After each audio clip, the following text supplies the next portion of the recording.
Doctor Zakir নায়েকের Bangladesh সফরকে ঘিরে ভারতের পররাষ্ট্র মন্ত্রণালয়ের মুখপাত্র রণধীর জয় সওয়াল বলেছেন, জাকির নায়েক একজন পলাতক আসামি, তিনি ভারতে ওয়ান্টেড। সুতরাং যে দেশেই তিনি যান তাকে গ্রেপ্তার করে ভারতের হাতে তুলে দেওয়ার আহ্বান জানিয়েছেন। এই বক্তব্যকে আপনি কিভাবে দেখছেন?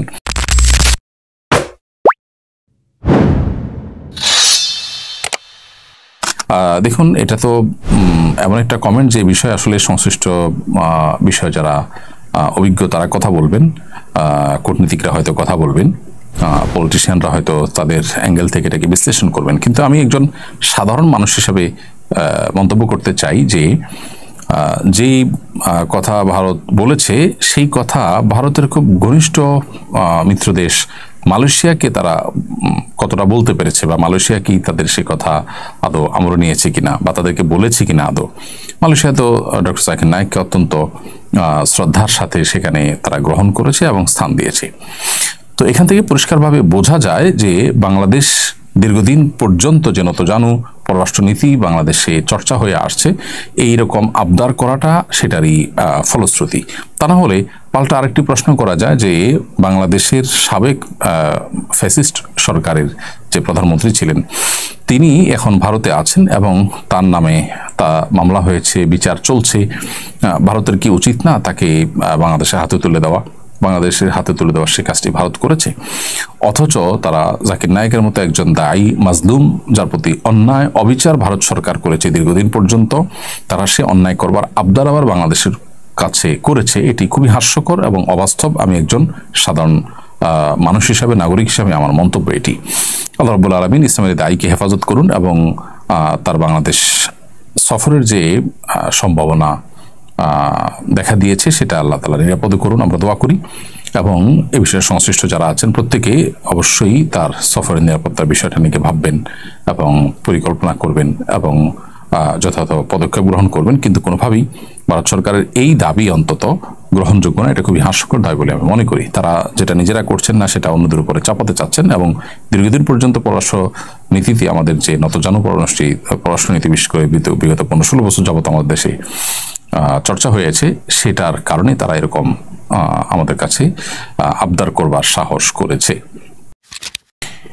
এরপরে প্রশ্ন করেছেন বি মাজহারুল ইসলাম, আপনি লিখেছেন, আমার ছেলেকে মাদ্রাসায় দিয়েছি, ক্লাসে কোনোদিন অনুপস্থিত থাকলে আর্থিক জরিমানা দিতে হয়, এভাবে জরিমানা নেওয়ার বিধান জানতে চাই। ভাই মাজহারুল ইসলাম, এই প্রশ্ন উত্তর আমরা অবশ্যই আগে একাধিকবার দিয়েছি। ইসলামী শরিয়ার দৃষ্টিকোণ থেকে আর্থিক দণ্ড এটি আরোপ করা জায়েজ নয়। মাদ্রাসা কর্তৃপক্ষ চাইলে যে কাজটি করতে পারে সেটি হলো এই শিক্ষার্থীকে, যে শিক্ষার্থী ক্লাসে অনুপস্থিত ছিল এবং নিয়মতান্ত্রিকভাবে অনুপস্থিত থাকলে বা নির্দিষ্ট রুলস এটা লঙ্ঘন করলে তখন তার ভর্তি বাতিল হবে, এ মর্মে আগে থেকে নীতিমালা করে রাখতে পারে এবং পুনরায় একটা নির্দিষ্ট ফি দিয়ে, সেটা হতে পারে 200 টাকা, 500 টাকা বা কম বেশি, এই ফি দিয়ে পুনরায় ভর্তির আবেদন করতে পারে। এভাবে শাস্তির কাজও হলো, আবার বিষয়টা সরাসরি আর্থিক জরিমানা নেয়ার বিষয়টি হলো না। এরকম একটি পন্থা অবলম্বন করা যেতে পারে। এরপরে প্রশ্ন করেছেন মাহবুব রহমান, আপনি লিখেছেন, আমার প্রথম স্ত্রী মারা গেছেন, সেই সংসারে আমাদের 2টি সন্তান আছে। ছেলের বয়স 20, মেয়ের 15। পরে দ্বিতীয় বিয়ে করেছিলাম, কিন্তু সন্তানদের সঙ্গে বনিবনা না হওয়ায় তাকে তালাক দেই। এখন তৃতীয় বিয়ের সিদ্ধান্ত নিয়েছি, কিন্তু সন্তানরা এতে রাজি না। তারা বলছে হয়তো স্ত্রী নয়তো সন্তান, এর যে কোনো একটা বেছে নিতে। এখন আমার করণীয় কি? ভাই মাহবুব রহমান, প্রথম কথা হলো যে বিয়ে না করলে যদি আপনার গুনাহে লিপ্ত হওয়ার আশঙ্কা না থাকে, বরং নিজের প্রতি নিজের সে কনফিডেন্ট থাকে যে আপনি কোনো প্রকার ফিতনায় জড়াবেন না, তাহলে সেক্ষেত্রে আপনার জন্য বিয়ে করা তো আবশ্যক না। আর যদি ওরকম আশঙ্কা থাকে, নিজের প্রতি নিজের সে কনফিডেন্ট না থাকে, বরং ফিতনার জড়িয়ে যাওয়ার ভয় থাকে, তাহলে সেক্ষেত্রে আপনার জন্য বিয়ে করা ফরজ। তাতে সন্তানরা কি বললো না বললো সেটা আপনার দেখার বিষয় না। আর এবং যদি এর বিপরীতটা যেটা বলছিলাম যে গুণামুক্ত থাকার সুযোগ আছে, তাহলে সেক্ষেত্রে আপনি বিয়ে না করে সন্তানদের কথা চাইলে শুনতে পারেন, তবে সন্তানদের কথা শুনতে আপনি বাধ্য নন। সন্তানরাও বাবার বিয়ের অধিকারকে খর্ব করার জন্য এরকম কন্ডিশন দেওয়া, এরকম হার্ড শর্ত দেওয়া, এটা তাদের জন্য মৌলিকভাবে অনুচিত কাজ। নিফাসের 40 দিন সময় পরে পিরিয়ডের মতো ব্লিডিং দেখা দেয়, এতে পিরিয়ড ধরে নামাজ পড়া হয়নি।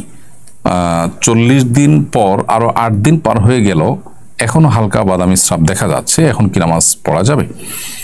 40 দিনের বেশি নেফাস হয় না, অর্থাৎ সন্তান প্রসব পরবর্তী যে ব্লিডিং, যেটাকে নেফাস বলা হয়, এটি শরীরের দৃষ্টিকোণ থেকে সর্বোচ্চ এর সময়সীমা হলো 40 দিন। অতএব 40 দিনের পরে যদি ব্লিডিং দেখা যায়, তাহলে সেক্ষেত্রে সেই ব্লিডিংটা অসুস্থতা হিসেবে গণ্য হবে এবং 40 দিনের পর থেকে একজন প্রসূতি মা, একজন সন্তান প্রসবকারী মা, তিনি নামাজ পড়বেন। 40 দিনের পর থেকে ব্লিডিং দেখা গেলেও তিনি নামাজ পড়বেন এবং প্রত্যেক ওয়াক্তের জন্য উযু করে তিনি নামাজ পড়বেন। যদি নিয়মিত ব্লিডিং বের হতে থাকে, আসতে থাকে, তাহলে সেক্ষেত্রে নামাজ পড়ে যেতে হবে। অতএব সেই হিসাবে আপনার নামাজ পড়া উচিত ছিল। যে দিনগুলো আপনি পড়েন নাই, সেই নামাজগুলো আপনাকে পড়তে হবে।